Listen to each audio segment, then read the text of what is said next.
alikwenda shuleni manake wengine walikuwa wanakwenda, na sababu kuu wazazi walitilia mkazo, ila zaidi ya yote alifuzu vyema. Mimi kuambia kweli sikuwa na ndoto ya kukua kitu chochote. Mimi nilikuwa mtoto tu wa Geshegi. Mimi nienda shuleni tu watu wanaenda, kwa sababu watu wanaenda na naona mimi napita tu. Rindikiri Mugambi, maisha ya ndoa alikumbushwa baadaye, kwani alikuwa anasaka hela. Nilikumbushwa nioe 1992. Nani alikukumbusha? Ni mama alikuwa anatukasia sana, anasema lazima vijana muoe.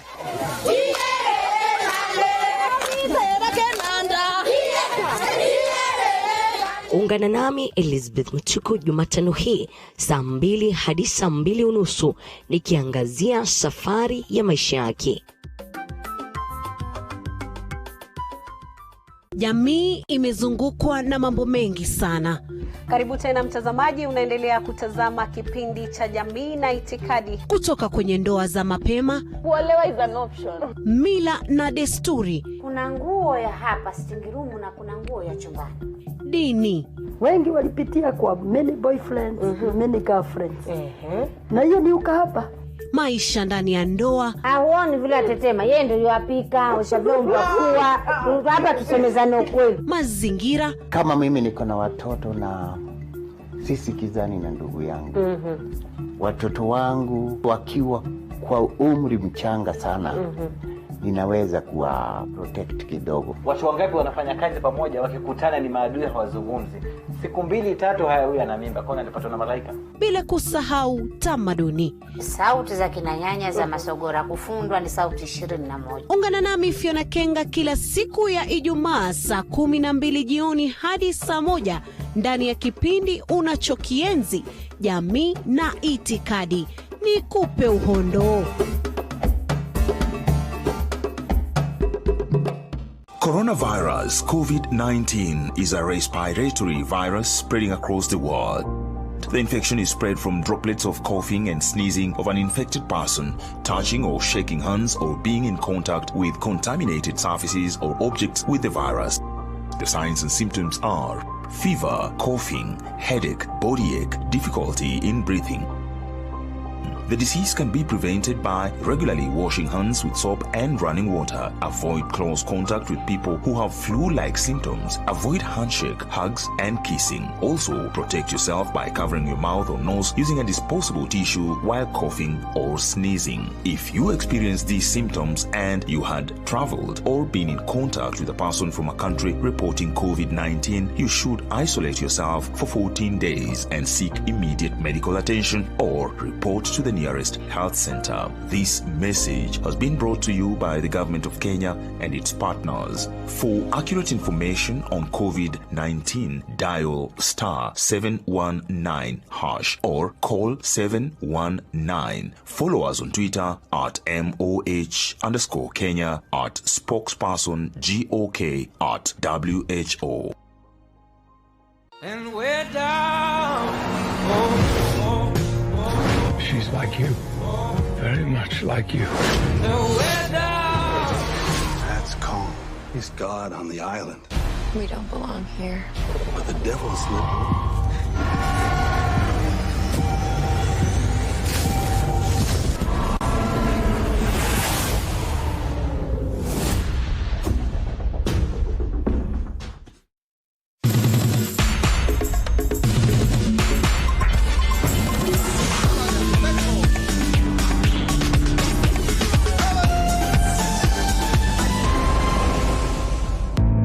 Welcome to Woodland Resort, carefully positioned in a tranquil environment to give guests an almost private stay with the advantage of being in a serene and spoiled surroundings. We have a tailored, bespoke and transparent travel itinerary that are personalized with individual guest preference.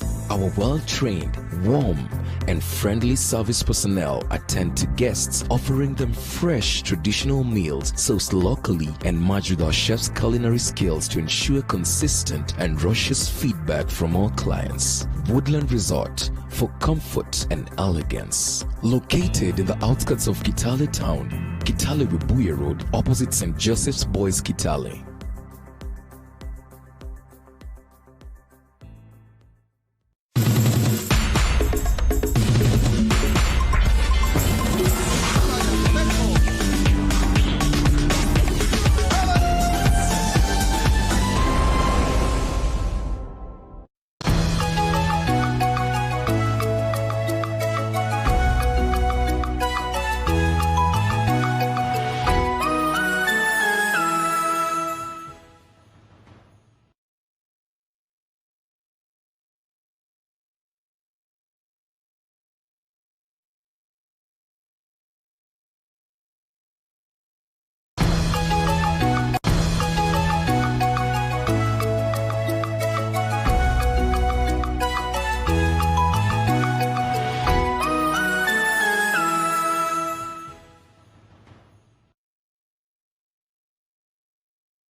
alikwenda shuleni, manake wengine walikuwa wanakwenda, na sababu kuu wazazi walitilia mkazo, ila zaidi ya yote alifuzu vyema. Mimi kuambia kweli sikuwa na ndoto ya kukua kitu chochote. Mimi nilikuwa mtoto tu wa Geshegi. Mimi nienda shuleni tu Watu wanaenda. kwa sababu watu wanaenda na naona mimi napita tu. Rindikiri Mugambi, maisha ya ndoa alikumbushwa baadaye, kwani alikuwa anasaka hela. Nilikumbushwa nioe 1992. Nani alikukumbusha? Ni mama alikuwa anatukasia sana, anasema lazima vijana muoe.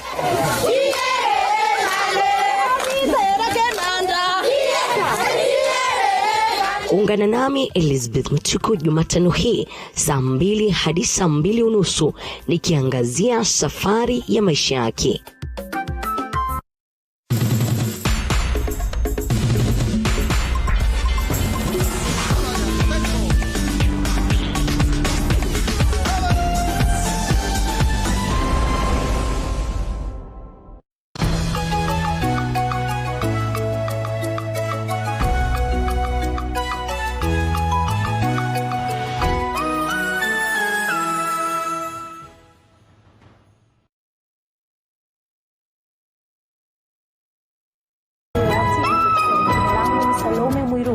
Na mwanahabari mwenza ni Josephine Ouko. Kwa takriban saa moja ataweza kukuandalia baadhi ya taarifa ambazo zimeweza kugonga vyombo vya habari, lakini tufuate katika mitandao ya kijamii.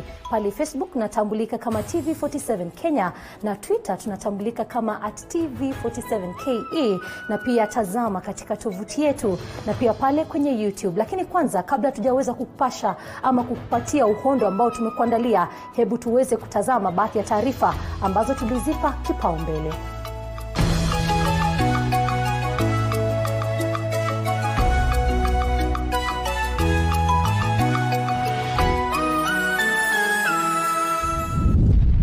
Watu wengine 3 wamethibitishwa kuugua maradhi ya corona, huku jumla ya walioathirika ikifika 7.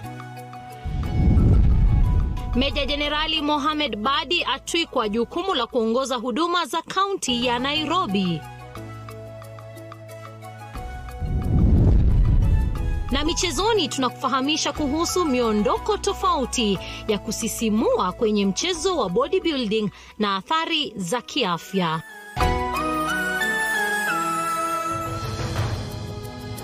Na tuanze pale ambapo waziri wa afya Mutahi Kagwe amesema kuwa tayari idadi ya watu walioambukizwa na kuthibitishwa kuwa na virusi vya korona humu nchini imeongezeka na kufika 7, huku matokeo ya watu 11 waliotengwa yakiwa bado hayajatolewa. Akizungumza na wanahabari, waziri Kagwe amesema kuwa maambukizi hayo yote yameletwa na watu waliosafiri kutoka mataifa ya kigeni.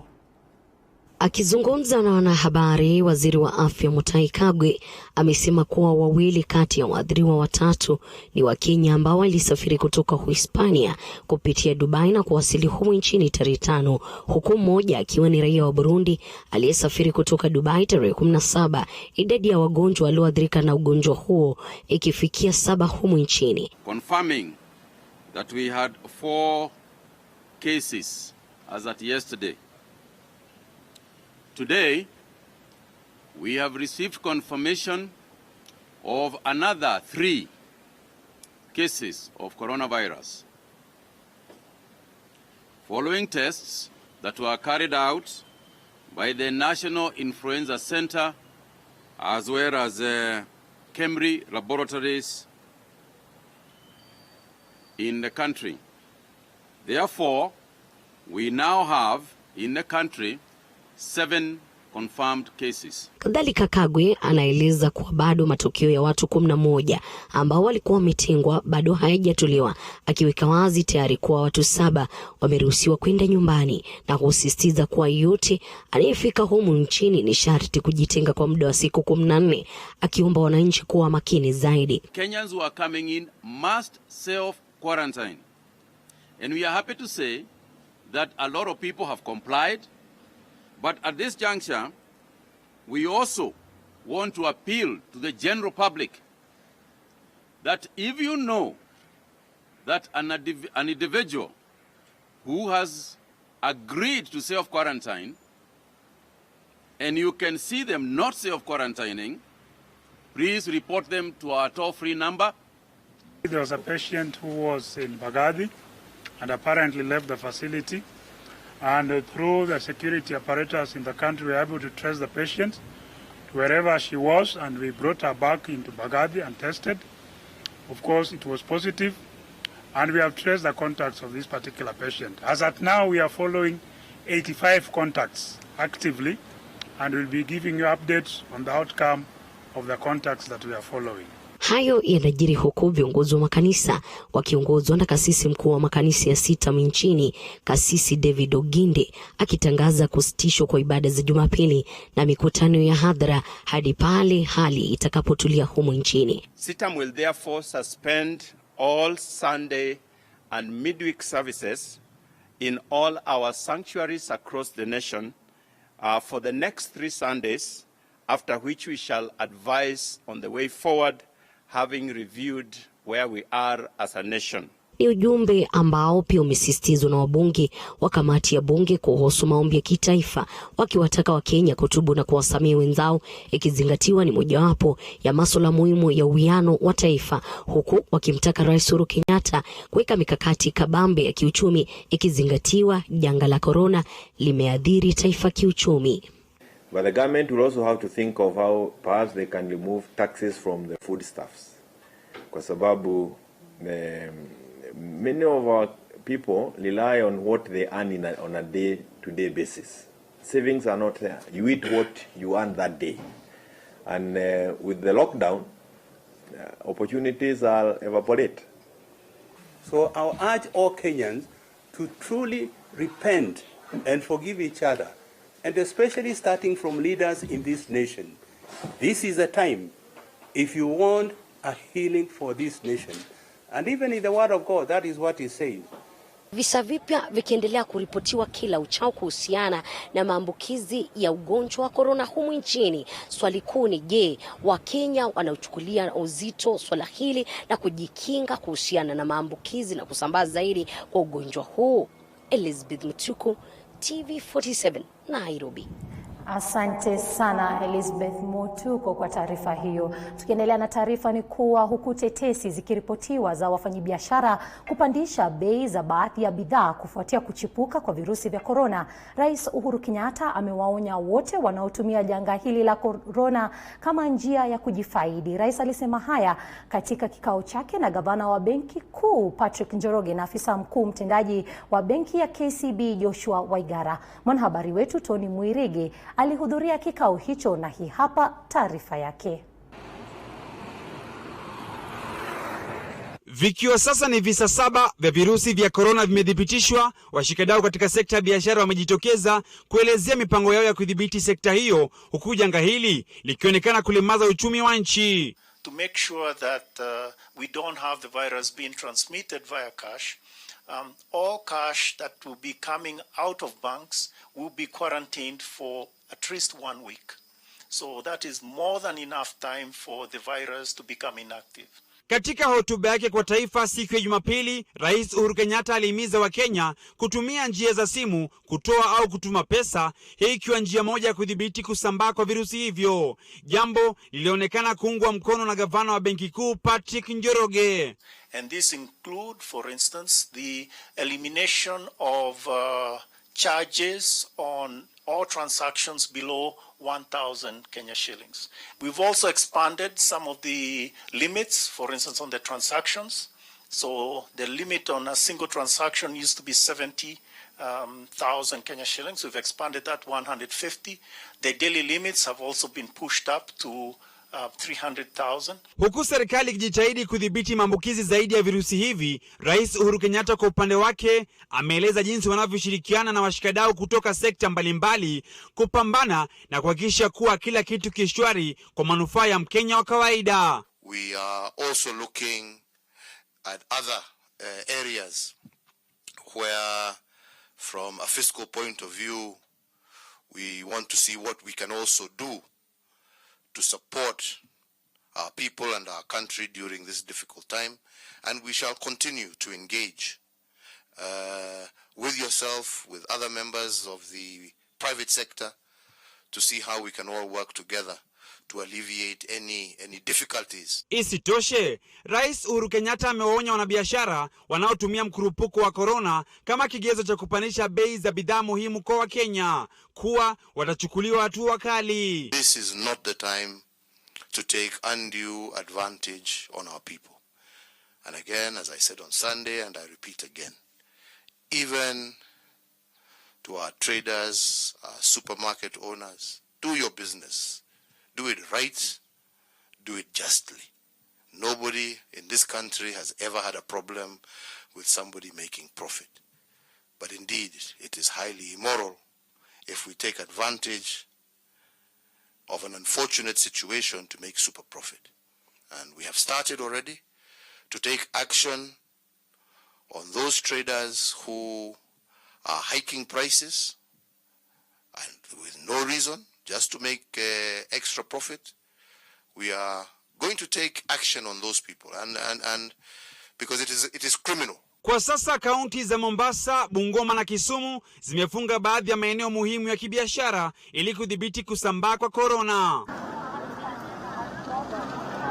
Huku virusi vya corona vikizidi kuzua tumbo joto kwa Kenya humu nchini, Rais Uhuru Kenyatta ameonekana kuonya wafanyabiashara wale wanaopandisha bei za bidhaa muhimu humu nchini.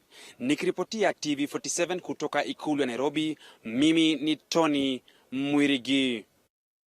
Huku tukisalia katika masuala hayo ya corona, serikali za kaunti zimesema zinataka kupewa vifaa vya kupima corona na wahudumu wa afya wapewe vifaa vya kukinga dhidi ya maambukizi ya corona. Vile vile wametaka waziri wa afya Mutahi Kagwe kuhakikisha kuwa kaunti zilizoathirika zaidi na virusi hivyo zimeorodheshwa na kuwekwa wazi. Na kama anavyotuarifu Fiona Kenga, magavana hao pia wamemsihi Rais Uhuru Kenyatta kuandaa mkutano na wao ili kujadili jinsi ya kukabiliana na janga la corona, hususan kwenye kaunti zote 47. Magavana hao kwa kauli moja waliongeza kuwa kaunti zimepata vifaa 2,805 pekee kati ya vifaa 1,300 vya kujikinga na maambukizi vilivyotarajiwa kufika kwenye kaunti, jambo linaloendelea kuwaweka wahudumu wa afya katika hatari ya maambukizi ya virusi vya corona. Diagnostic laboratory services, currently there are only 2 laboratories at the national level, at Kemri and Nairobi Influenza Laboratory are able to test the virus. Only 2 in the country. County lab personnel so far have been trained, but not equipped to collect specimens. This is in itself is a great risk for the country should the disease spread rapidly in many counties at the same time.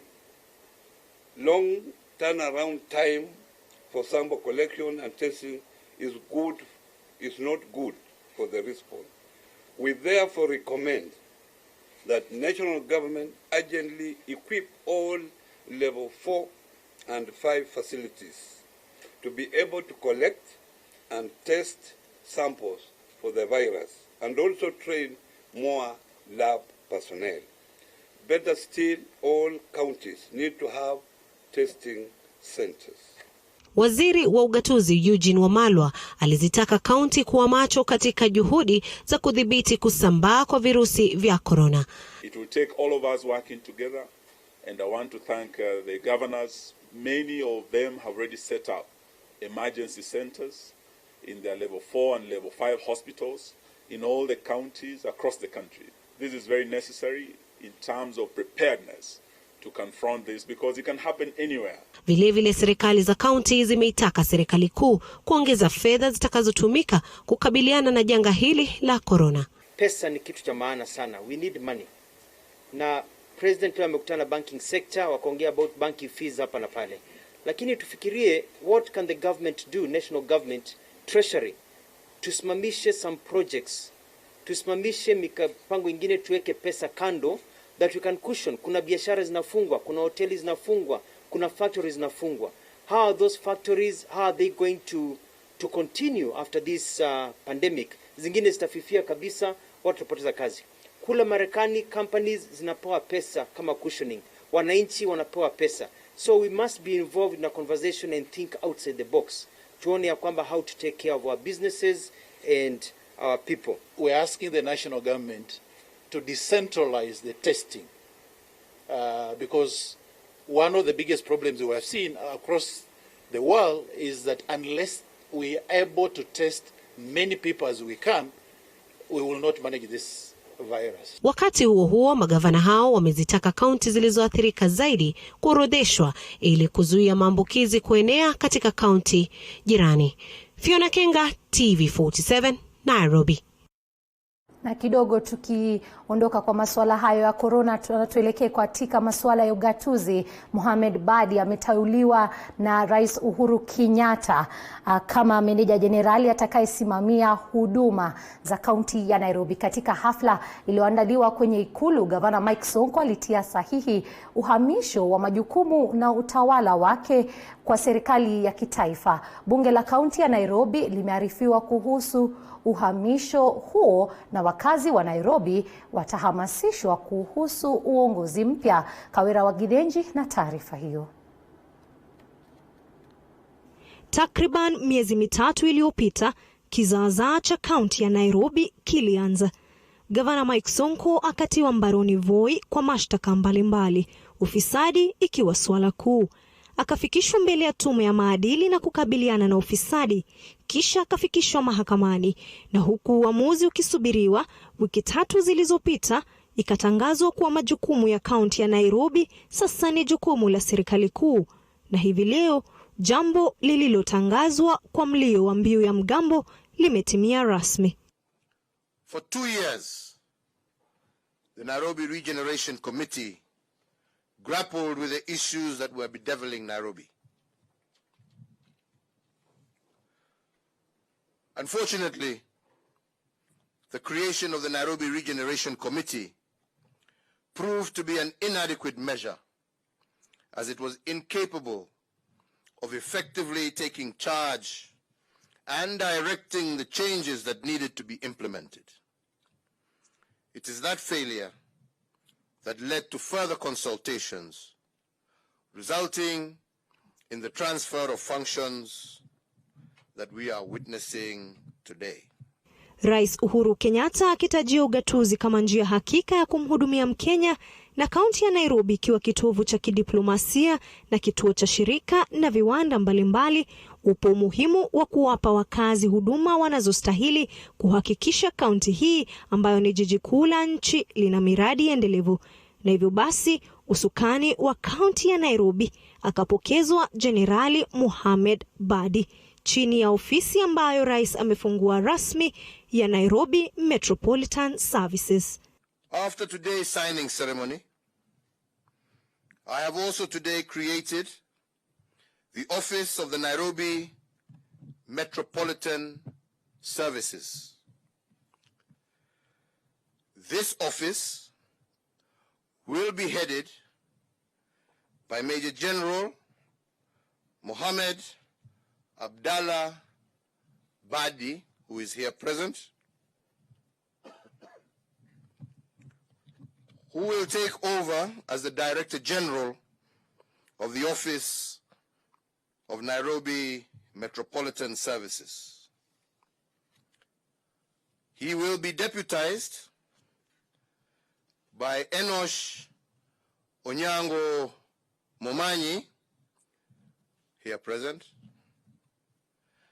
as the Deputy Director General of this office. Rais akisema serikali ya kaunti na ile ya kitaifa ina jukumu sawa la kumhudumia Mkenya, anatumaini kwa uongozi huu utapumzisha kaunti ya Nairobi kwa ufisadi na vikundi vya wafurushi, masuala ambayo ndio vita kuu Nairobi. Kawera wa Gidenji, TV47, Nairobi. Asante sana Kawera kwa taarifa hiyo. Na taarifa hiyo ya Kawera inatupa nafasi ya kupata mapumziko, lakini usiende mbali, tarejea na taarifa zaidi.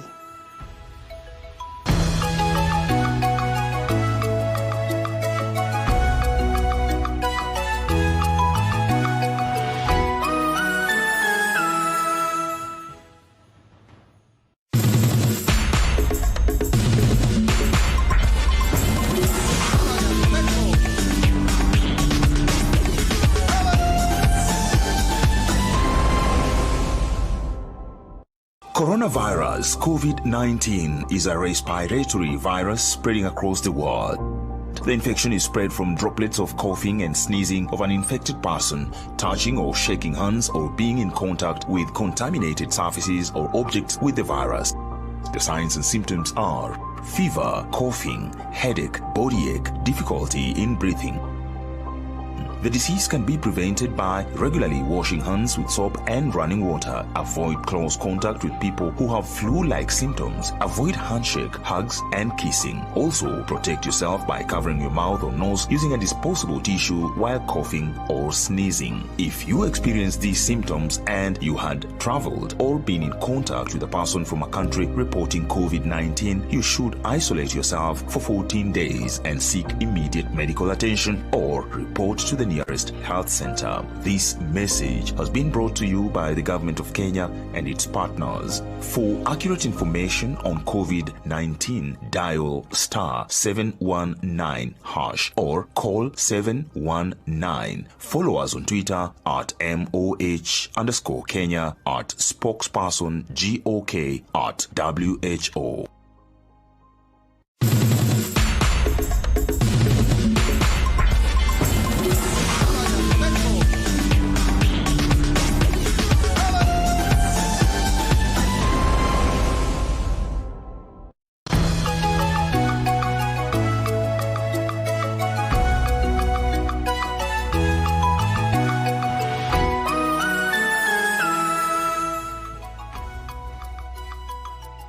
Asante sana kwa kuungana nasi na tuendelee na taarifa. Hali ya taharuki ilitanda mapema leo katika hospitali kuu ya Kakamega baada ya mgonjwa mmoja wa kiume kushukiwa kuwa na virusi vya korona kuwasili hospitalini humo. Wahudumu wa afya hospitalini humo walilazimika kukimbilia usalama wao huku shughuli zikikatizwa kwa muda hospitalini humo. Mlindi Kerry na mengi akiwa Kakamega.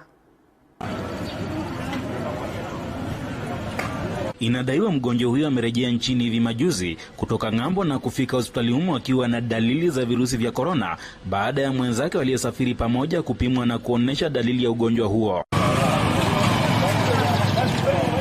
Ni kisa ambacho katibu mtendaji wa muungano wa uguzi kaunti ya Kakamega Renson Bulunya amekilaani na kuhusuta uongozi wa hospitali hiyo kwa kukosa kuwapa wahudumu wa afya vifaa maalum vya kujikinga na maambukizi ya korona. Kufikia saa hii, face masks are a very rare item in this hospital and a protective gear is not there. Ndio sababu wauguzi waliona kwamba they are not prepared, wakatoroka na wakamwacha huyo mgonjwa. Kwa hivyo Kakamega is not prepared to handle any emergencies arising from coronavirus disease kama itakuwa. Kama huyo mgonjwa atakuwa confirmed, nobody has taken record of the patients who were inside there, ndio wawe followed up.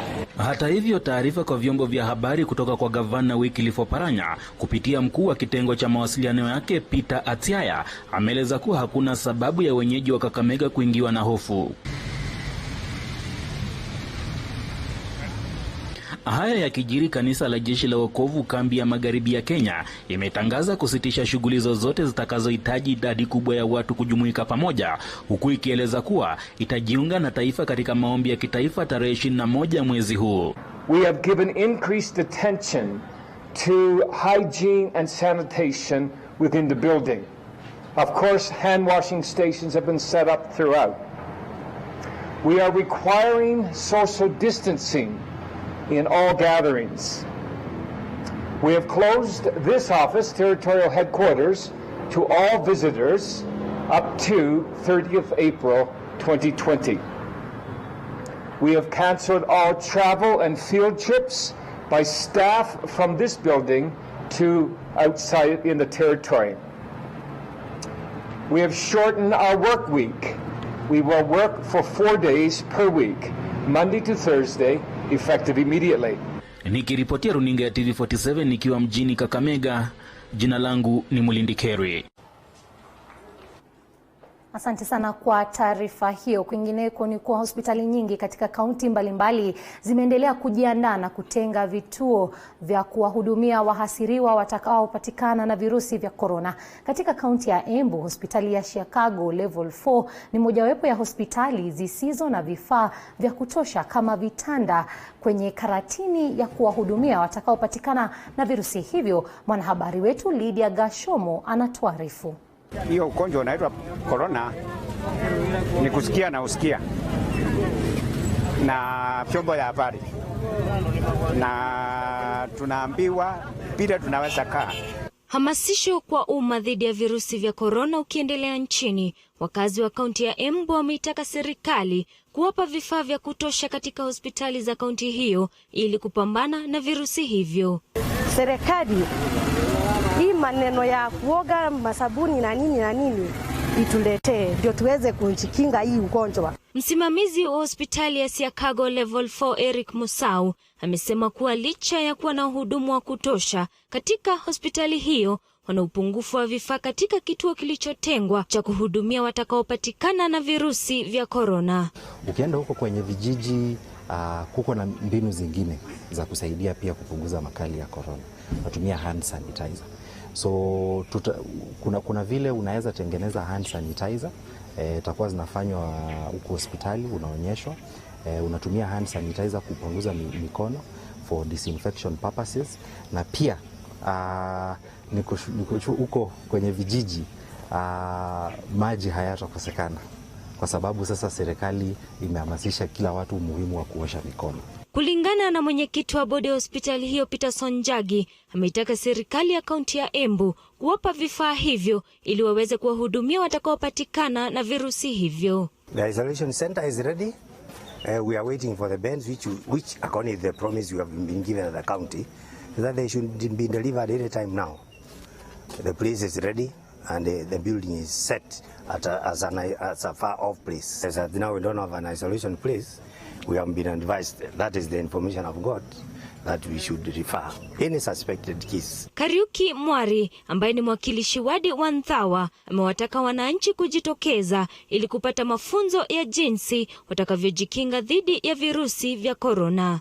Jambo muhimu kuu yangu kuja hapa ni kuongea na daktari mkuu wa public health, ndio tuanze sensitization program na kuhamasisha wananchi, kuambia vile watafuata. Tukitoka hapa tutaenda stage, tukitoka stage tutaingia kwa soko, ndio tuwahamasishe na tuwaambie wachukue hatua zile za kuzuilia in case kuna germs zinaenea hapa area yetu. Nikiripotia Runinga TV47, jina langu ni Lydia Gashomo. Asante sana Lydia Gashomo kwa taarifa hiyo. Huku makali ya virusi vya korona vikizidi kuongezeka humu nchini, katika kaunti ya Kisumu kupitia kwa usemi wa gavana Peter Anyang' Nyong'o imeipiga marufuku masoko ya wazi kama njia mojawapo ya kukabiliana na janga la korona. Gavana vilevile amewapa ilani watakaofikwa na msiba kuandaa mazishi chini ya masaa 48. Viongozi wa dini wa Kiislamu chini ya mwenyekiti wao Ismail Haji Musa wameagiza Waislamu kusitisha masomo msikitini. Huku makali ya virusi vya korona yakizidi kuongezeka, kaunti ya Kisumu sasa imepiga marufuku masoko wazi kama njia mojawapo ya kukabiliana na janga hili. Gavana Peter Anyang' Nyong'o akiwahutubia wanahabari baada ya kugawa vifaa vya kujikinga, amesema kuwa watakaofikwa na msiba basi mazishi hayo yaandaliwe chini ya masaa 48. All dead persons must be buried within 48 hours of death, and attendance limited to close family members only. 3, all market days are hereby stopped immediately. 4, all open-air markets in Kisumu County are hereby closed with immediate effect. The situation will be reviewed in 3 weeks and an appropriate announcement made. We are all alert 24/7 in case of any situation, in case of any case reported, even if it is just something people are suspecting. We don't want to take chances. All of us are going to work together to ensure that every mwananchi is assisted. The Speaker of Kisumu County Assembly, we have just made a resolution in the House Business Committee that we shall be suspending the assembly probably for the next 15 or 20 days. Aidha, kulikuwa na hofu ya mgonjwa mmoja aliyelazwa hospitali ya Aga Khan mjini Kisumu akiwa na dalili za virusi vya corona, ila gavana amesema tayari vipimo vimepelekwa jijini Nairobi na mgonjwa huyo ametengwa. Last night there was a case at Aga Khan Hospital of a Briton who had come into the country 20 days ago, who lives here in Kisumu County, and who is now under quarantine, and the Ministry of Health is waiting for results from Nairobi on the test that has been carried out.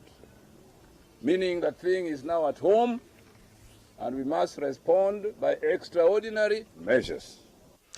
Hata hivyo, viongozi wa kidini ya Kiislamu chini ya mwenyekiti wao Ismail Haji Musa wamesema wameagiza walimu kusitisha masomo misikitini huku swala za kila siku zikifupishwa. Tunaomba maimamu na mashekhe na walimu wote waweze kufupisha sala zote 5.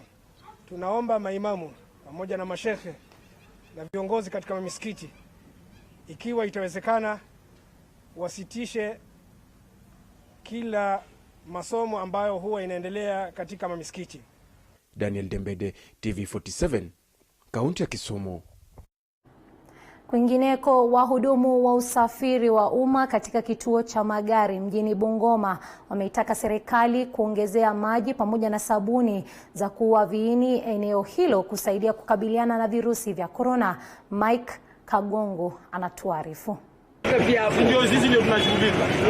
Wahudumu hao wanahoji kuwa tangu kuzuka kwa virusi hivyo hawajapokea msaada wowote kutoka kwa serikali, kwani wamekuwa wakijishughulikia wenyewe. Serikali ikitaka mzuri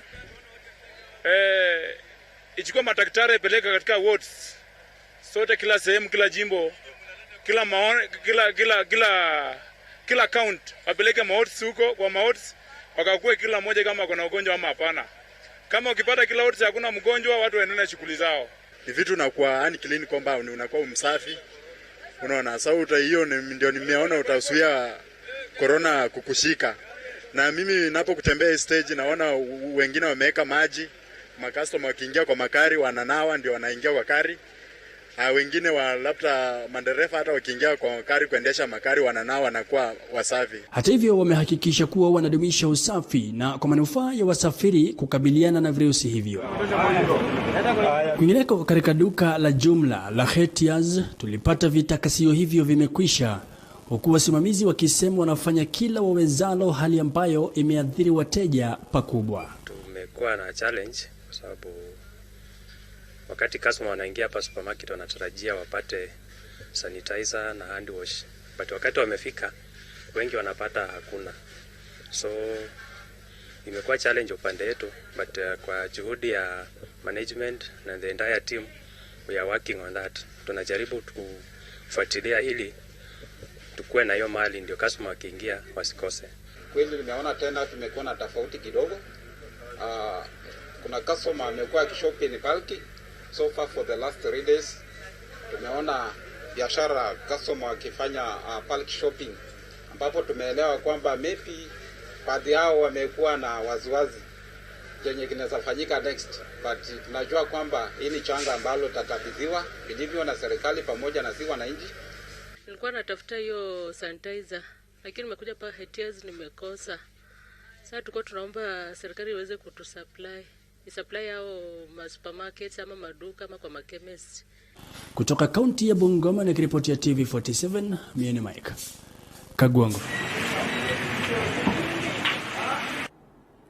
Asante sana kwa taarifa hiyo, na sasa tudunde viwanjani pale ambapo mchezo wa bodybuilding huchezwa kwa kuonyesha shepu ya mwili, ambapo mwanariadha huonyesha pozi za umbo la mwili wake kwa madaha. Ila zipo pozi ambazo huonekana kuwa hatari kwa afya ya mshiriki. Mwanahabari wetu Jason Sagini alitangamana na mwanariadha wa bodybuilding na kuandaa makala yafuatayo. Bodybuilding ni mchezo ulioanzishwa miaka ya 1800 nchini Uingereza. Wakati huo Eugene Sando akiutumia kuruhusu watu kutazama mwili wake katika maonyesho ya misuli. Sando ambaye alifaulu sana katika mchezo huo alifariki tarehe 14 mwezi Oktoba mwaka 1925 kufuatia tatizo la aortic aneurysm, hali ambayo husababishwa na mshipa wa aorta kupanuka maradufu zaidi ya upana wake wa kawaida hadi kusababisha mshipa ule kupasuka.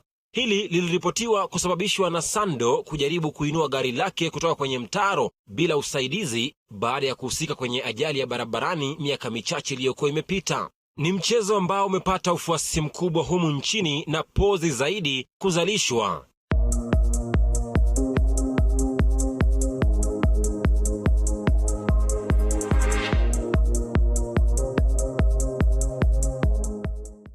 Eldon Achara, kwa jina la utani The Fitness Guru, ambaye mwanzo alikuwa mchezaji wa raga akipigia vilabu kadhaa vikiwemo KCB, Thika RFC, Eldoret na Mean Machine kabla ya kuingilia mfumo huu wa kujenga misuli. After I got injured in rugby, so I started just training.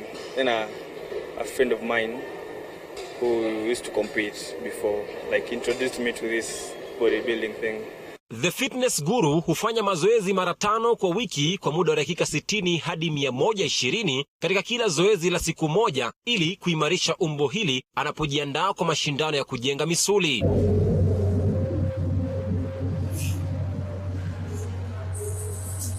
Achara ambaye alichukua nafasi ya pili kwenye ubingwa wa Iron Classic mwaka 2019 anasema si rahisi kwa yeyote kujenga umbo hili na kupata ujuzi wa kuonyesha miondoko tofauti kama anavyofanya. So you have double bicep where they raise their arms like this. So you tighten your abs, your biceps, and make sure your legs are tight as well. And then we have front lat spread, where you open your back. So the point of this front lat spread is to show your lats, your chest, and your legs. And this unique one is called a vacuum pose. This one, you create a space, you kick like a vacuum in your tummy, where you pull in you're like pulling your organs up. Then you breathe in, you hold, you make sure your legs are tight, as well as your arms tight again, and you hold. It's a difficult pose, not everyone can do it. There's an Arnold pose. So you turn, then you try and... Actually this pose, the person who came up with is Arnold Schwarzenegger. So this is the pose he could do on stage when he won all those Olympics. So they named it after him. He's very consistent and hardworking, and we've seen a lot of improvement physically, and also he's able to push himself more.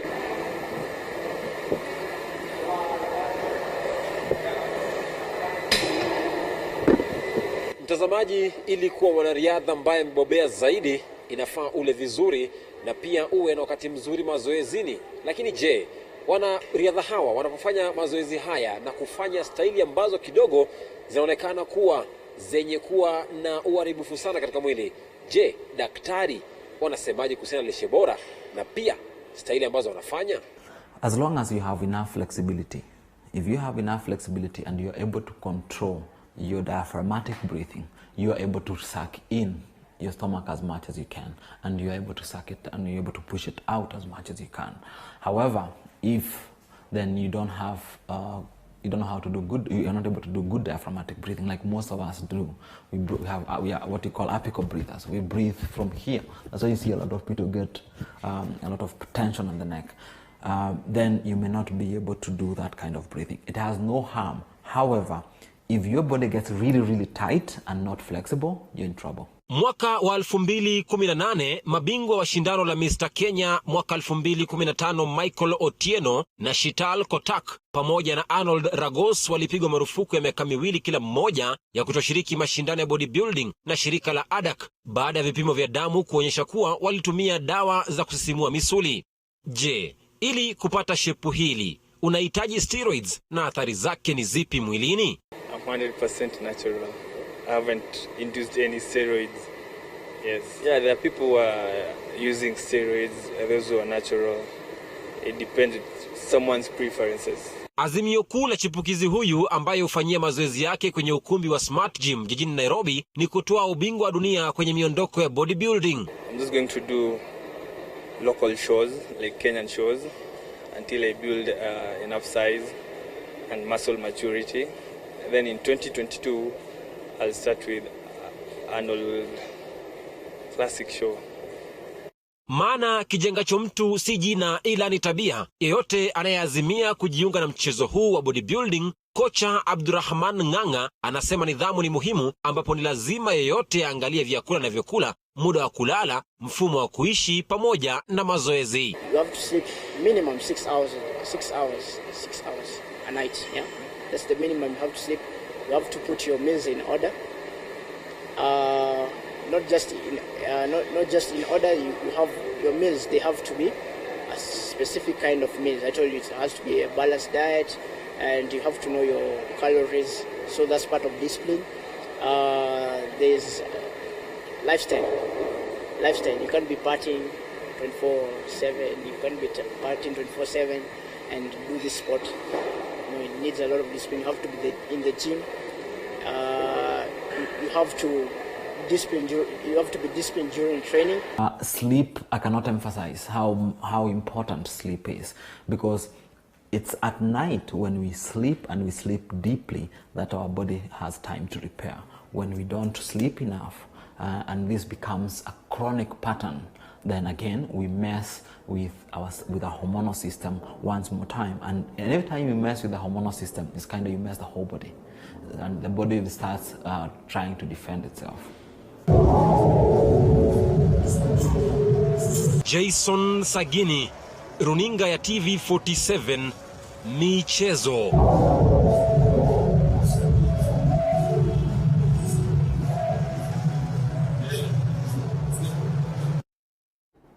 Bila shaka Sagina anatueleza kuwa tukule vizuri na pia tupende tizi. Bila shaka napofikiria iwapo nitajiunga na mchezo huu wa bodybuilding, nataka nipate mapumziko sijali, lakini tutarejea na taarifa zaidi, ikiwemo majadiliano kuhusiana na swala nzima la maradhi haya ya corona.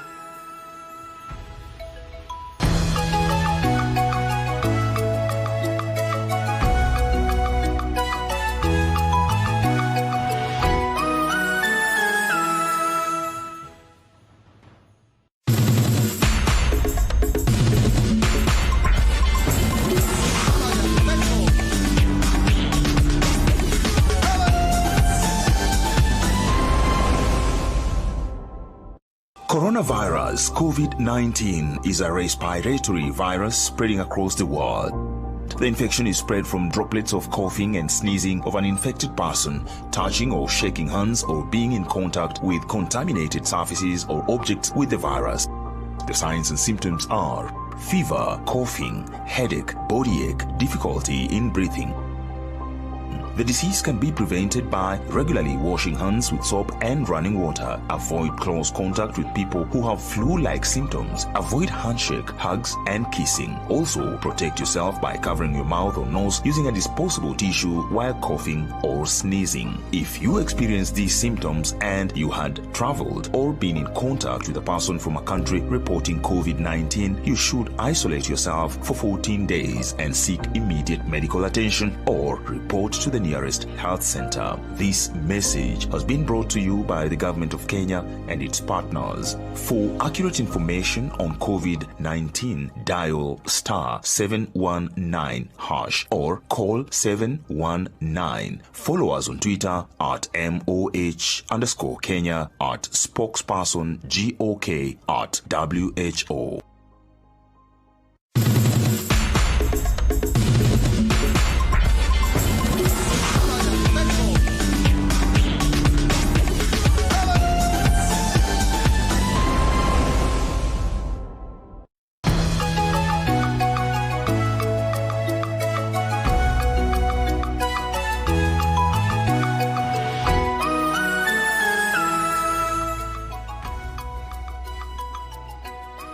Asante sana kwa kuungana nasi kwenye studio. Tunaye Onesmus Musao ambaye anafanya kazi, ni afisa wa masuala ya kujithabiti kuhusiana na masuala ya janga ama tuseme masuala kama corona, ambaye tunasema ni head of prevention.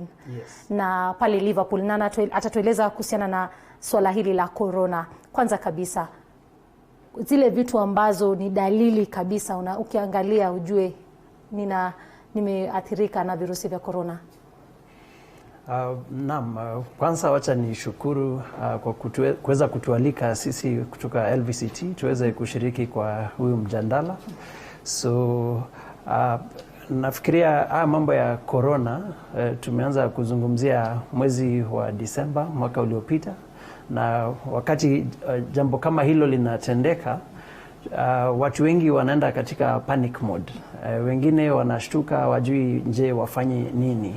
So sisi kama LVCT tunachukua wakati huo kuweza kuelezea watu kuhusu magonjwa kama hayo, ili waweze kujua the basics, wajue kujikinga na kadhalika.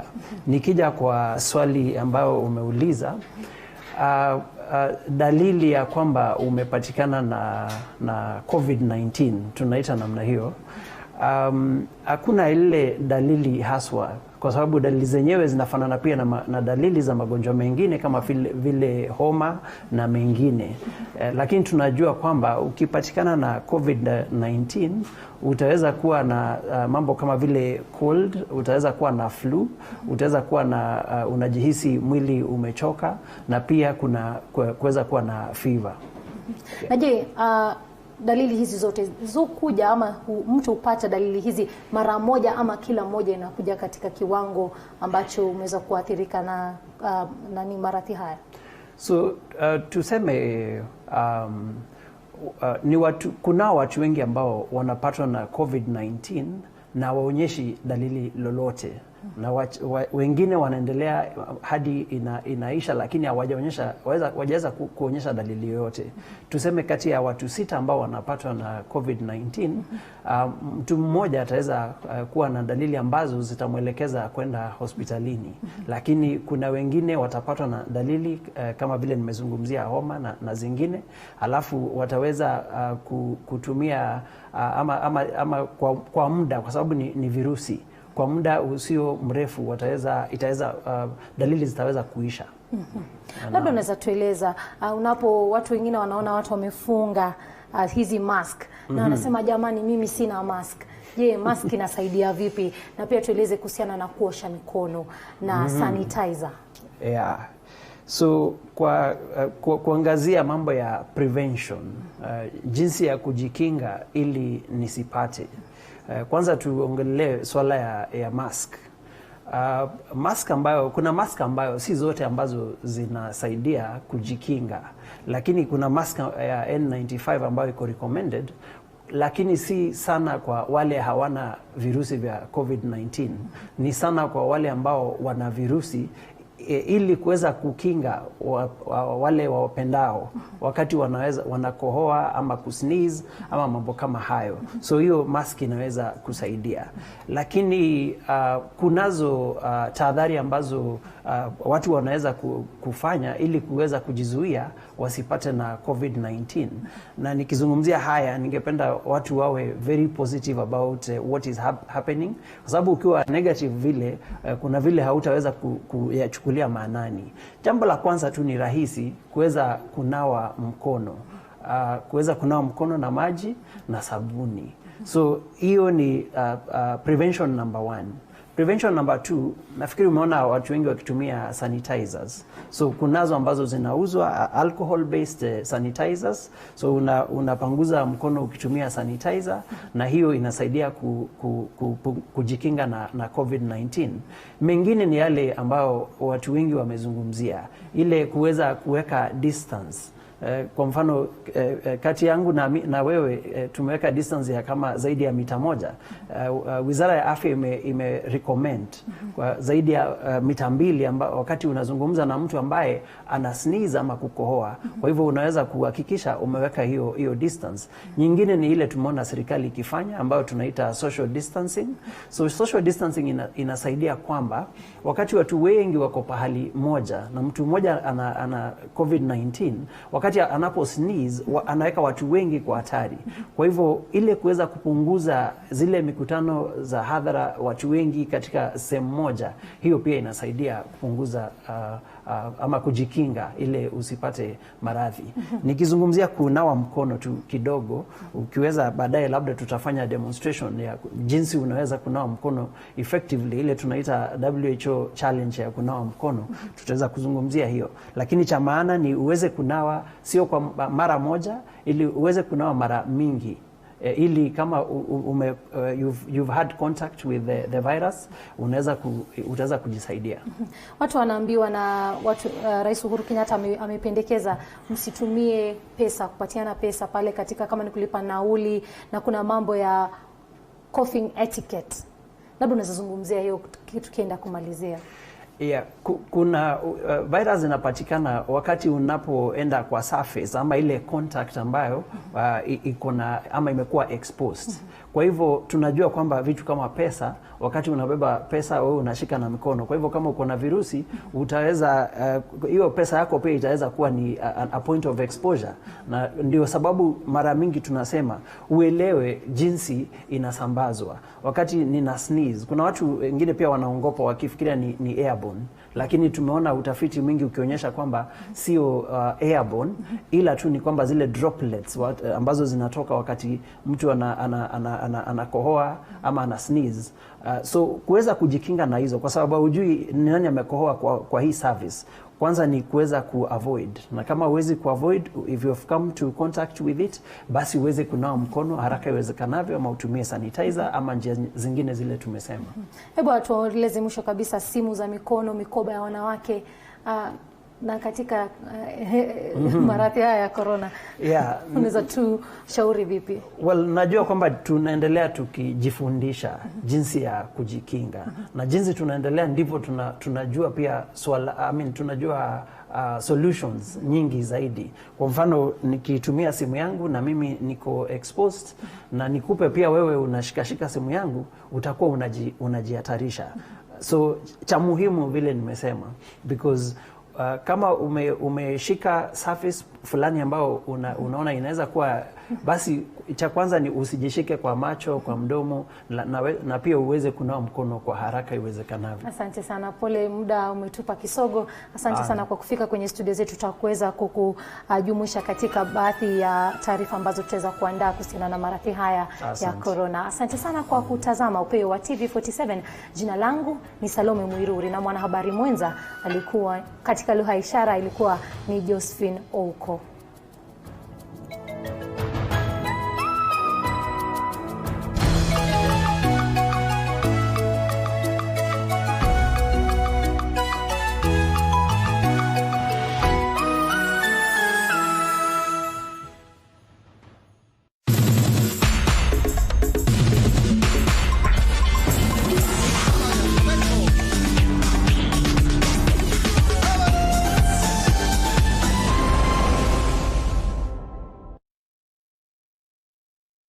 Coronavirus COVID-19 is a respiratory virus spreading across the world.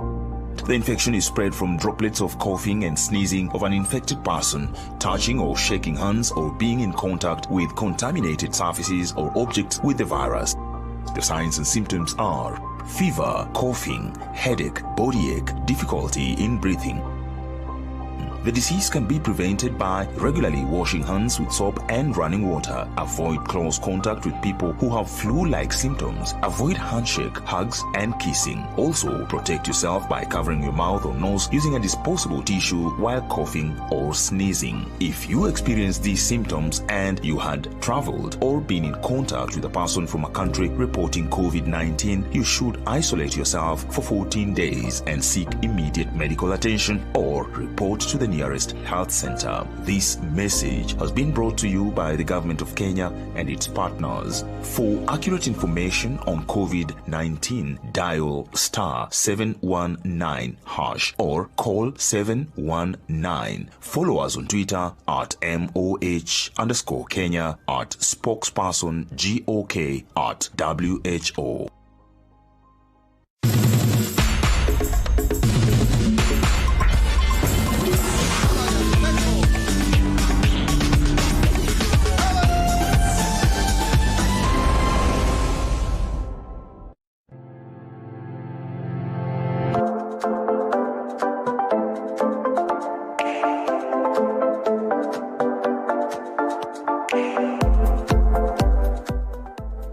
Gaming is an introvert's world come to life. Kipata tells us this as one of the reasons why he started this hustle. Lakini hii ni base ya wazito. Mayouth wakitoka shule na jubo watafika tu himta. Gaming come up, we become a child. There's no sweet thing as a man like myself becoming a child again. And it excites to the point kama ulikuwa na stress za maisha. Hiyo yote once you come in here, unaacha hiyo stress yako. For more on this hustle, join me, Magdalene Wanjiko Njane, only on TV47 every Wednesday, 8:30 p.m.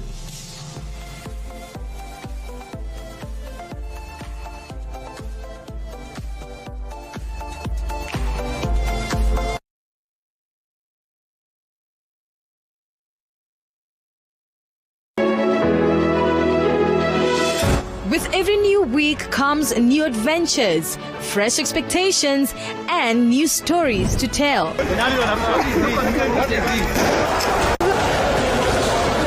Where others tell you stories as a youth, we will invite you to the table to critically debate. We will continuously recycle the same kind of leaders and the same kind of bad leaders that we end up complaining about later if we do not adopt a value and issue-based political system in this country. Well, of course, here on New Week, we are all about matters youth as youth. Analyze developing stories and how they are likely to shape up in the new week. I think youths in Kenya need to find themselves what they're good at. Where are we in that trajectory as the youth right now? Are we starting where we are? It's more than just a current affairs program.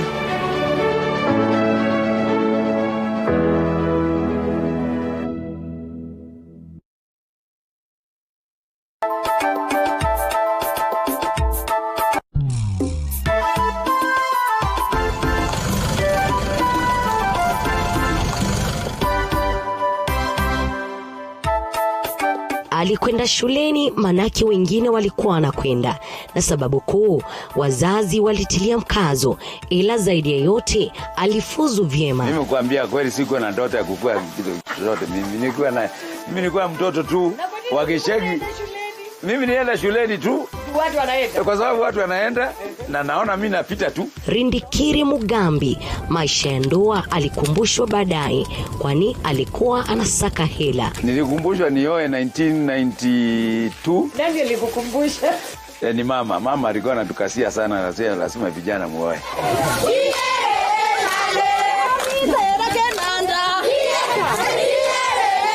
Ungana nami Elizabeth Mtuku Jumatano hii saa 2 hadi saa 2:30 nikiangazia safari ya maisha yake. Tufanye Woodley declaration. Kama una kura ya ODM inua mkono.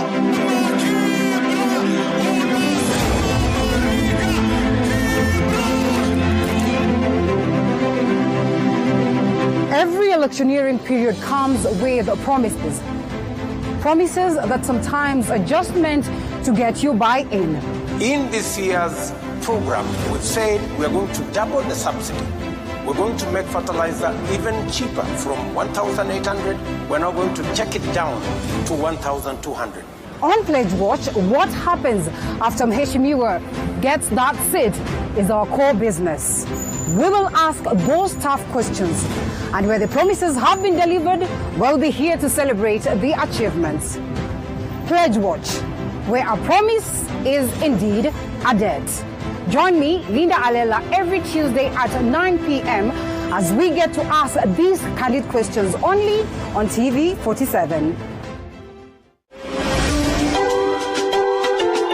My name is Kawera Wakidenji, Mini de Mwatao, but my job has allowed me to have a broader world view on agribusiness. I have interacted with farmers on vast ventures. Kitu interesting is that the youth are now embracing farming, only that they are improving it with new technology. Young people are making a living from the farm. Okay, you invest 1,000. I invest 1,000. You get 200,000. Yes, it is very possible. For real? Yes. If farming can make you meet the president, what is cooler than that? But anyway, farming is a business. It just depends on how you're going to place the business. Imagine before your favorite meal ifike kwa plate, kuna farmers wame-make duty yao kupanda, kutunza, kuvuna na kumarket produce zao to the greatest quality as they equally feed their families. My biggest take home is that agribusiness is a sustainable and fulfilling source of income. Hata mimi nilikuwa inspired and I started a small strawberry farm. Na from lessons za twende shambani, niko na vision ya ku-expand to market level.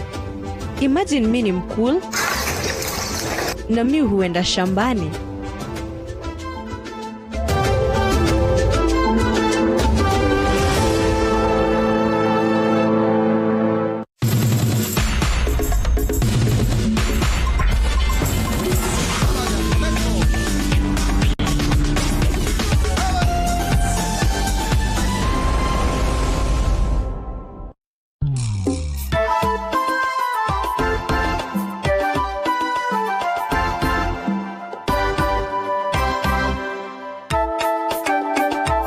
Matumaini yangu kwamba mzima popote pale ulipo, hujambo na karibu katika kipindi Mfahamu Kiongozi. Na hii leo kama unavyo sipo pale pale, nimemtembelea mbunge wa Buhuri, si mwingine ni Rindikiri Mugambi. Acha nione kama nikibisha atafungua ndio tupate kuandamana usiku, tupate kucheza mbali.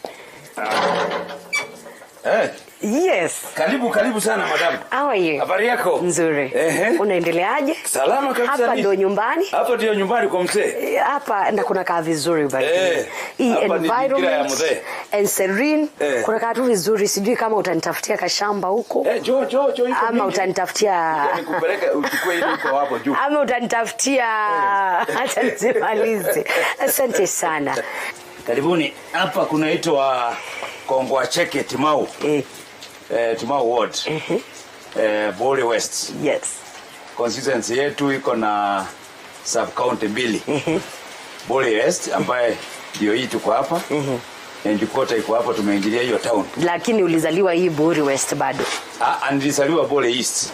Na ukajiona uhamie huko. Ndio sasa mimi mzee akaniambia huko watu West washare sisi sote. Okay, thank you. Shamba yake dogo ya ika 15. Yes. Akatuambia sisi vijana mwezi kaa hapa, kila mtu aende atafute mali yake. Asante. Mimi nikajiona pande hii. Na wengine wakaenda kwingine. Kwa hiyo wengine huko Meru Town huko Kigembe North Imenti. Na wengine huko Bole East. Yes. Mimi ndio the farthest. Umezaliwa katika familia ya watu wangapi? Tumezaliwa tukiwa watu 12. Yes. Wasichana 5 na wavulana 7. Watu 10 na 12. Mama mmoja? Kwa mamangu ni watoto 10. Hao wengine na huyo mwingine mzee alikuwa anaanza kujaribu mambo mengine kidogo. Huko kwingine ndiko kumezaliwa hao wengine. Watoto 2, wasichana 2. Lakini hata hao wasichana 2 walilelewa na mamangu. Mbona mamako? Mamangu ndiye alikuwa mkubwa. Na huyu alikuwa mama amekuja lakini hakukaa sana. Akawacha watoto wakaenda. Kwa hivyo hakuishi sana katika Bumalini. Hajawaishi kwetu. Walikuwa wanaishi pale ingine. Alafu lakini watoto mzee akaleta. Labda nikuulize mheshimiwa, maisha yalikuwa namna gani ukikua? Unajua tulizaliwa watoto wao nimesema 12. Vijana 7. Na maisha yalikuwa mazuri sana kwa sababu mzee alikuwa na mali. Ile tu mzee alikuwa anafanya ni kutafuta tu pesa ya kutuelimisha kwenda shule. Na kwa sababu mzee yangu kwa mamake alikuwa peke yake. Na ule my other grandma alikuwa mama wa kambo wa my grandfather. Kwa hivyo mzee alizaliwa peke yake. Hakuwa na ndugu ama dada. Na nyinyi wote mlipata kwenda darasani mkasoma? Kitu ya maana ile ambayo mzee alikuwa anatilia maanani sana ni kusoma. Kwa familia yetu sote tumeenda mpaka form 6. Na kwa familia yetu dada yetu mkubwa akaenda mpaka university. Licha ya kuwa hakukuwa na mali, alihakikisha kwamba kila mmoja wenu ameenda shuleni. Na tumesoma vizuri. Na kila mtu sasa ni mtu wa kujitegemea. Kuna baadhi ya viongozi nikizungumza nao wataniambia mimi nililala njaa, mimi nilikosa karo, mashangwa yako kwa rais. Yako ilikuwa namna gani? Hii sehemu yetu mambo ya chakula haikuwa shida. Kwa sababu kama mnaviona sehemu iko na mvua mingi. Kwa hivyo mambo ya chakula haikuleta shida. Ile shida sasa ukiwa na watoto 7, 10 na wawili wote lazima walipiwe school fees. Kuleta hao watoto mpaka kiwango ambacho mzee alitufikisha ilikuwa na hitaji hela mingi. Kwa hivyo mzee alitumia hela nyingi kutuelimisha sisi. Kusema ukweli kulingana na yeye, kwa sababu hata mzee hakuwa na mali ni ya kutafuta. Kwa sababu hakuwa na baba. Babake alikufa 1952 wakati wa emergency. Lakini mlisoma mkamaliza? Tulisoma tukamaliza. So ulipata babako tu licha ya kustruggle alikuwa anang'ang'ana, kila kitu kikaingiana? Kila kitu likung'ang'ana mpaka akaanza biashara ya kupasua mbao. Ambao tumelelewa. Na hiyo biashara akaiwashia ndugu yetu mkubwa. Ndugu yetu mkubwa naye akashindwa. Kapatia ndugu yangu mdogo akakuja ule anamfuata. Na yeye pia hakuweza kuendelea. Alifariki. Pole sana. Lakini mama naye ni mtu wa nguvu. Pia wanasaidiana. Kulima ng'ombe kidogo. Na wakati tunaendelea polepole kila mtu anatafuta mali yake. Mzee naye anasaidia kidogo. Maisha ikakuwa. Labda nikuulize wewe kama mtoto ulikuwa na ndoto ya kukua nini maishani? Mimi nakwambia kweli sikuwa na ndoto ya kukua nilikuwa mtoto tu. Na kwa nini ulikuwa unaenda shuleni? Mimi nilienda shuleni tu juu watu wanaenda. Kwa sababu watu wanaenda na naona mimi napita tu. Unaona tu, unaelewa tu. Unaelewa. Nikatoka hapo nikaenda form. Hata ukienda secondary ulikuwa na ndoto? Mimi nilikuwa naenda tu. Umalize tu. Mimi nimalize. Sasa lakini nilikuwa naona mimi ningesomea uwakili. Mbona uwakili? Lakini pale kufika ile alama kwenda kufanya sheria mimi nilikosa moja. Na ulikosa ni kwa kuwa hukuwa na goals? Mimi sikuwa na goals. Lakini sasa nikaendelea kimaisha. Eventually nikaona mimi niko kwa siasa. No, before tufike siasa, after kumaliza form 4 ulikwenda wapi? Kumaliza form 4 nilienda shule tu hapo. Primary inaitwa Kimbo Primary School. Alafu kutoka hapo nikaenda Kibirichi Day. Juu hauna goal hata ya kwenda mbali. Sasa huko ni day na nikutembea asubuhi na kurudi jioni. Sasa hii pengine shule hii ilikuwa ni ya mateso tu. Nilikuwa nafikiri sasa nianze kulima hapo, lakini mzee alikuwa anachapa simu hapo. Uende shuleni. Ndio twende shuleni. Lakini tukaendelea. Kwanza mimi nilikuwa nataka kufanya biashara kwa kweli. Maana hili eneo niliona yote ilikuwa ya kufanya biashara. Sio kuendelea sana na kusoma. Kwa sababu hata wakati nimaliza chuo University of Nairobi nilianza biashara zangu. Niliandikwa kidogo pale na serikali Kenya Post and Telecommunications Corporation katika department ya planning. Alafu mimi nikatoka nikaenda kuuza bima. Nikaenda kuandikwa kama unit manager mdogo wa branch manager wa kampuni ilikuwa inaitwa British American Insurance. Na nikawa unit manager. Na watu wengi walikuwa wanashangaa huyu jamaa amemaliza university, ameandikwa tu miaka 5, ametoka, ameenda kuuza bima. Maana ulitaka biashara sana. Mimi nilikuwa nataka kutengeneza do.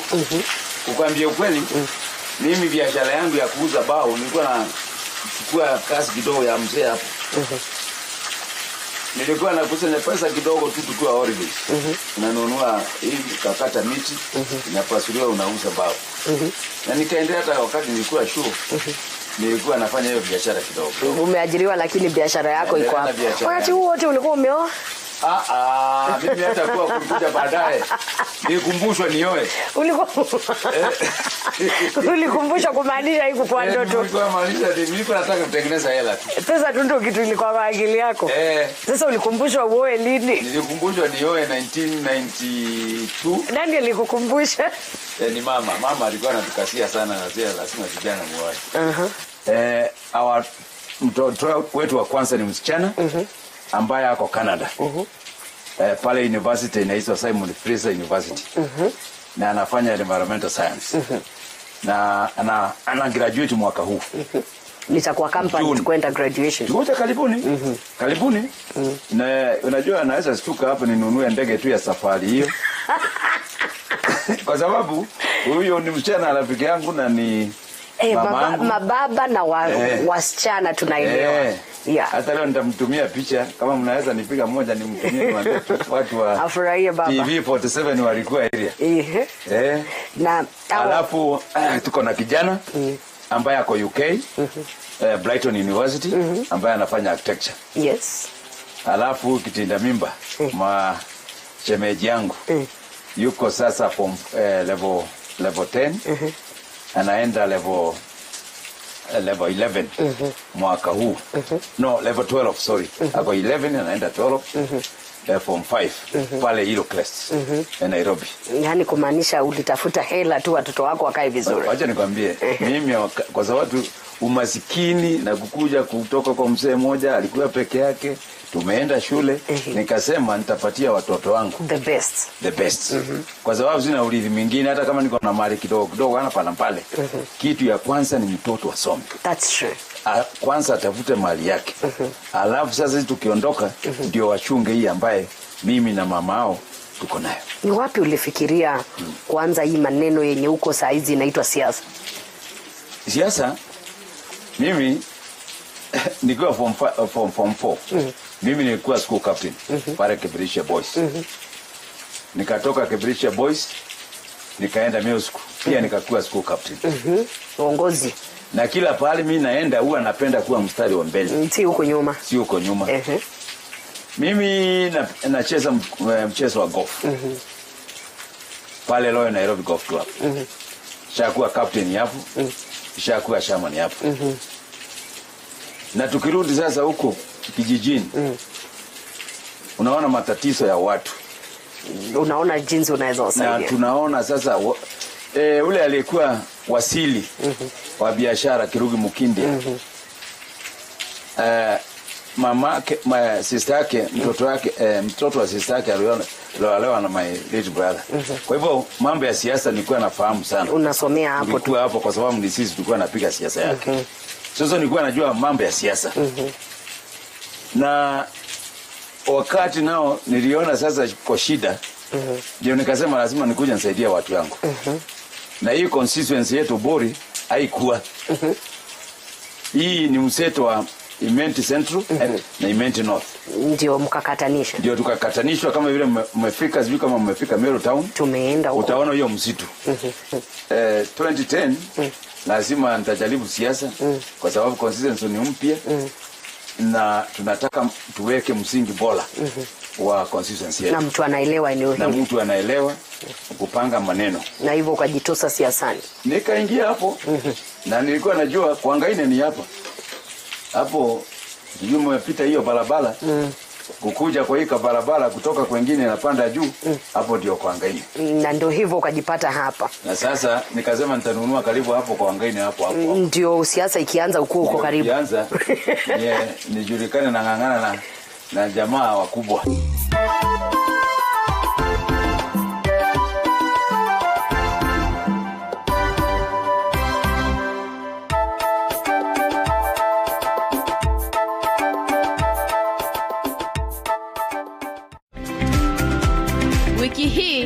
kwenye sauti yetu. I'm a small rabbit farmer. I started way back in high school when I did agriculture as a subject. Ukiangalia hapa kuna nafasi ndogo. Haungeweza kufikiri kwamba kilimo kama hiki cha ufugaji sungura kinaweza kufanyika. A very mature one costs around 1,500. I slaughter for my customers and package it well and deliver it to them. Wiki hii kwenye sauti yetu tunamtembelea Clive anayefuga sungura. Sauti Jumamosi saa 3:30 asubuhi.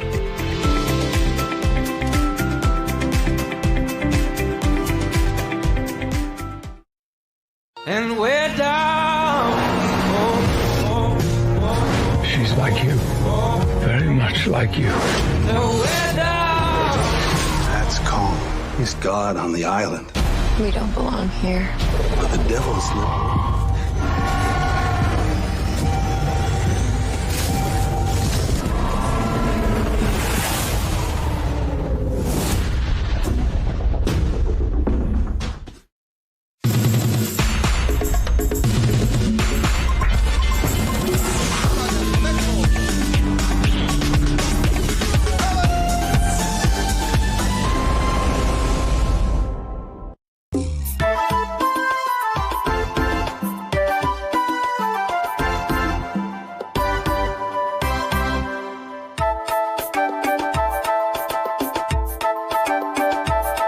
Asante sana kuchagua kutegea TV47 kikiwa ni kipindi mfahamu kiongozi, na kama nilivyosema awali kabla hatujapunga unyunyu nilisema kwamba nilipokuwa kimheshimiwa Bori si mwingine ni Rindikiri Mugambi akaniambia kwamba kuna kitu ambacho anadhamini kuishi maisha ambayo anawapa watoto wake ni maisha ya maana, manake yeye mwenyewe alilelewa katika umaskini. Wakati ninasema vile ninamaanisha nini?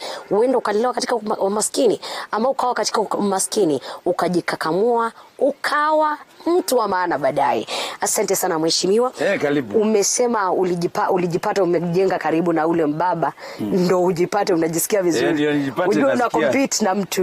Najua nasikia hiyo harufu ya ukubwa. Na ni kweli. Ndio nikasema mimi wacha nikuja karibu area hii. Yes.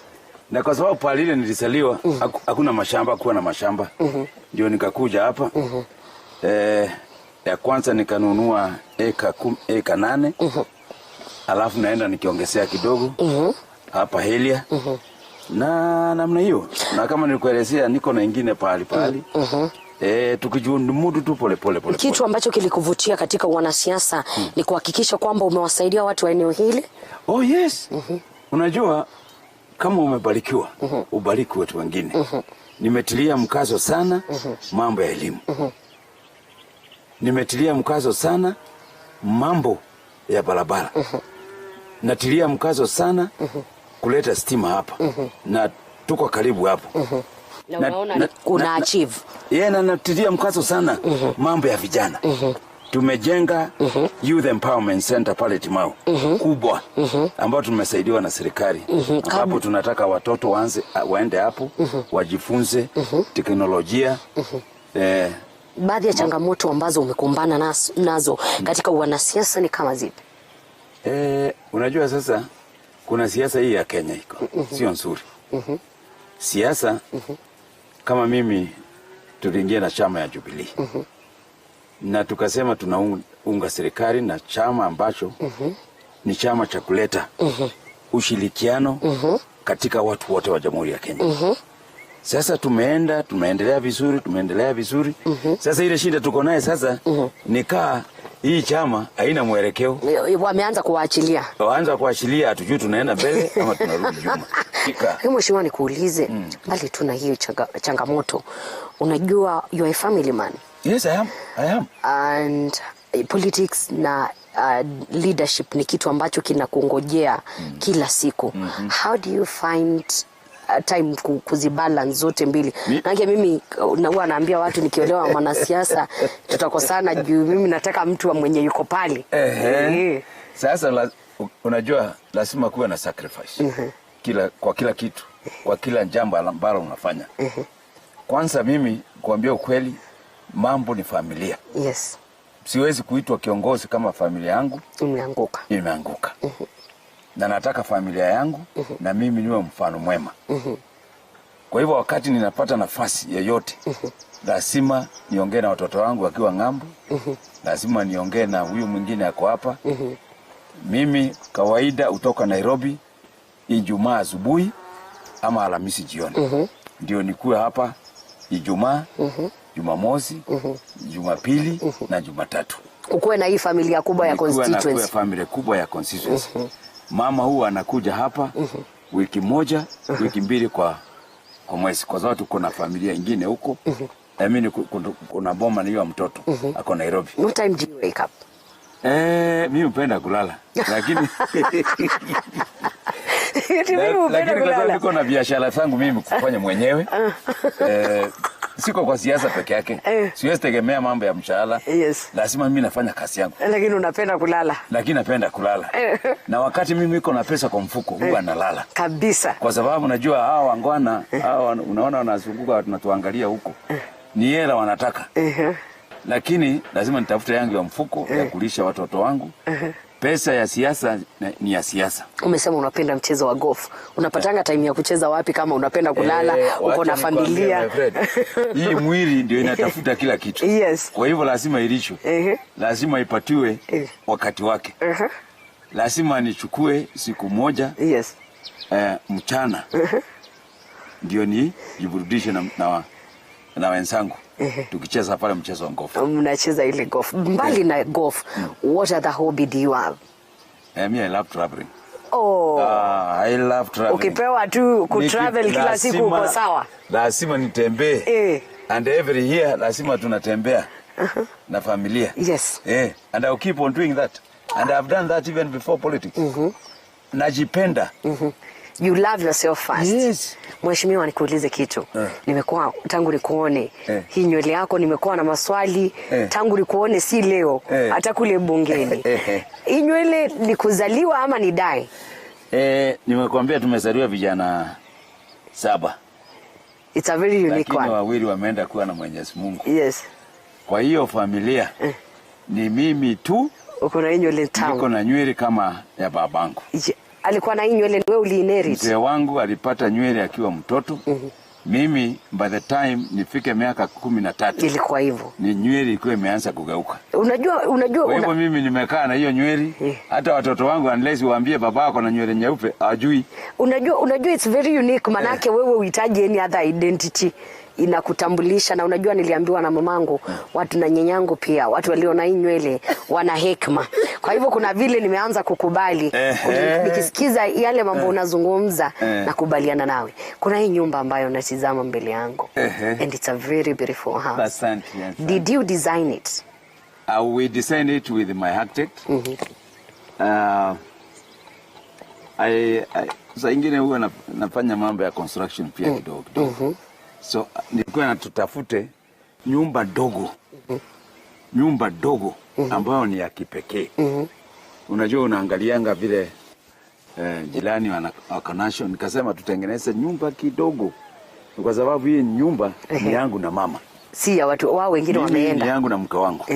Na watoto wakikuja nawaambia hii hapa ni lodging. Mmekuja tu mlale. Mlale ndio muende mtafute mahali yenu. Muende huko nje. So tukafikiria tukasema wacha tuweke hapa kwa mlima.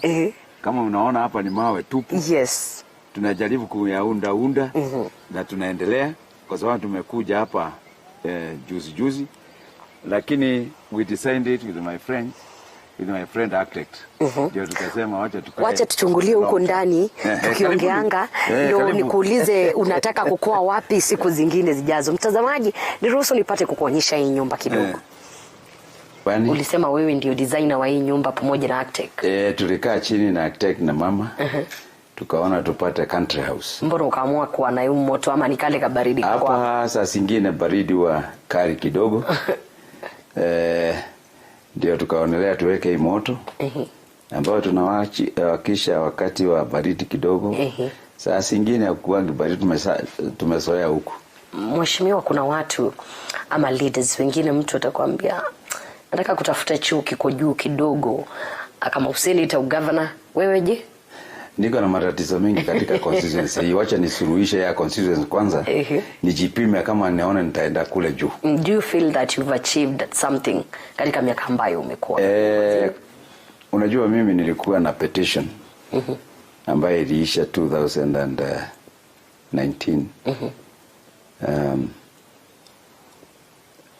No, 2018 mwezi wa 8. Unajua mtu akiwa na petition hapo inakuwa na wasiwasi sana. Na ukwanki umekalia kiti. Sasa ujui kama unaendelea na kazi ya mafana. Kwa hivyo tumeanza kufanya kazi mwezi wa 10 na mwezi wa 9 kuja mpaka leo. Unajua mtu asemi mambo yake sana. Kweli? Raia ndio wanasema na wageni kama nyinyi. Na nataka kualika nyinyi tutembee kwa mashule. Tutembee pale tumejenga maofisi ya polisi na machief. Mtembee muone pale tumetengeneza barabara hapa na pale. Na kwa maoni yangu nimefanya mengi sana. Kulingana na muda na ile hela imekuwa. Na watu wanafurahi. Lakini sasa nimebakisha miaka ingine 2. And I hope by then utakuwa umeachieve. Nitakuwa nimeachieve. Kwa upande wa mashule mimi nimesema hakuna shule yangu nataka iwe na bao. Kweli? Hiyo lazima nitatimisha hiyo mwaka huu. Ikibaki itakuwa imebaki kitu kidogo sana. La pili, mashule yetu yote ya disco tunataka iwe na laboratories sote za kisasa. Tumefikisha karibu nusu.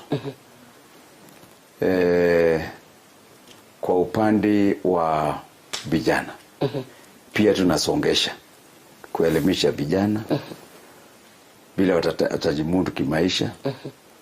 Tumepata bahati tunaanza nyumba ya vijana hapa Timau ya Bole West na ingine tutaanzisha kule Bole East. Hii iko karibu kumalizika. Tumeweka roof sasa na hiyo nyumba itakuwa na computer room, itakuwa na workshop. Tunaweka mashini 2 na itakuwa na studio. Kwa hivyo masuala ya vijana umeyaweka. Tutakuwa na studio, recording studio. Ambao vijana watakwenda wasanii na pia makanisa. Itakuwa tu ile ya kwenda hapo. Hela ni kidogo sana, hela watu watalipa. Ndio iwe almost like itakuwa free. Ndio vijana wasaidie. That's very good. Tunafundisha vijana teknolojia mpya ya kujenga manyumba. Kuna mtu amekutizama siku ya leo. Anapitia changamoto, anahisi anataka kuwa katika uongozi lakini anaona haiwezekani. Unaweza kumwambia nini? Hii kazi ya kufanyia raia kazi si kazi rahisi. Ningependa ule anataka kwenda kwa siasa kwanza ajiangalie. Kwa sababu siasa itaingia mpaka ingie kwa mboma yako.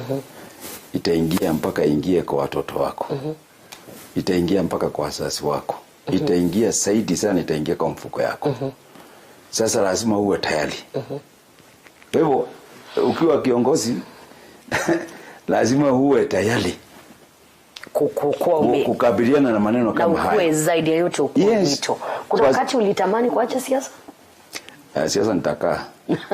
Bado usikini kama utaondoka. Hapa nitakaa mpaka lazima nitimishe mambo yangu. Ukiona yametimia ndio hivyo. Nikiona sasa nimekaribia kama 2032 hivi. 2032 ndio unafikiria utaondoka na utakuwa umefikia lengo lako. Ndio nafikiria hapa nikitoka mimi nitaenda kanisani niwe pastor. Ukimaliza 2032 pia wewe unataka kuwa. Niende kanisani niombe kuombea vijana kama hawa. Ndio sasa tuonyeshe sawa kabisa kwa sababu tunataka kwenda mbinguni sote. Na mimi nitafurahi sana kama watu wa Buri ndio wengi huko mbinguni. Huko ndio waongoze kwenda mbinguni. Kabla tujafika. Kunipenda basi Kwa katika mfahamu kiongozi na ninakuombea kwamba kila kitu ambacho umepanga Mungu atakitimiza. Asante. Shukrani za dhati kuchagua kutegea mfahamu kiongozi. Bila shaka ni imani yangu kwamba umejifunza mawili matatu kutokana na Rindikiri. Manake kwa kweli story yake ni ya kuvutia, na mimi nikawa nilikuambia unaweza kuanzia mwanzo mdogo na ukapata, lakini itategemea na bidii yako. Hadi wakati mwingine tupatane hapa ndani ya TV47. Mimi niite Liz Motuko.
What's up, Hustlers Nation, and welcome to yet another amazing episode with me, your girl, Magdalene Wanjiku Njane. Na leo, as you can see, hii hustle yenye tunaangazia ni ama gamer. So if you're a gamer and you're also a hustler, this is the place to be.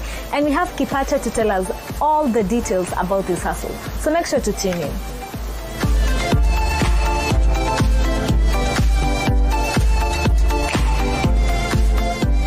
Hey, what's up, Kipacha? What's up? Alright, everything introduce. Naitwa Kipacha Godfrey. Natoka Kiambu County, Limuru sub-location. Yes, so me msewa ICT. Done masters in global business and sustainability. So I'm also a trained trainer with STEP program and currently volunteering for PDTP. Yes. So Kipacha iko kwa idea yako ama Kipacha is an alliance from twins. I'm a twin, identical twin. So ukicheki bro yangu na unicheki tunafanana 100%. Hadi sauti. Hadi sai ni venye tu niko na hizi kinywele na nywele yake ko smartly groomed. But me tu nakaa tu mzee wa mtaa. Okay, so we're here because of Cracks Gaming Lab. Yes. Could you tell us how we got it? Cracks Gaming Lounge came about 2017. I just started 2016, where our Rad Road Jaska Center gave us the room to hold for 6 months. So as if we managed to idealize the idea, we could start. And I thank God started, but officially launched in 2017. But it was given birth by Kipacha Technologies, which is a company that deals with ICT. That is web design, hosting, ICT solutions, and security solutions. So Kipacha Technologies is the main company behind the Cracks Gaming Lounge, where Kipacha was started by myself and my twin brother and other directors. Now it's bigger than the two of us, but we started in 2008. The company started as a typesetting and printing. Kwa hostel too. Kwa hostel too. Tulikuwa tu kwa hostel. Hostel room number 86. The famous room number 86. So I would say our business started there per se. So the many, through savings. Nayo thou per month went for about 8 months until we solved it. But remember last year when we met, the four of us, we were making fun like if we were still saving the 1,000, we having of our name in the bank right now. The four of us. So I would encourage people to save as early as you can. Okay, so this place, this interior design was well thought through. So it's worth every penny nilikuwa nasema. Yes. But sasa, because we're here as a Mashinani Nation, we want to make money out of this. You're not making profit out of this. So tell us, if someone was to make this as their main hustle, how much would they charge so that they can make a profit margin that's reasonable? Currently we are charging 2 shillings per minute, but for it to be a profit business, you'll have to charge at least 5 shillings per minute. So as that business will be able to manage to buy a console, a TV, repairs,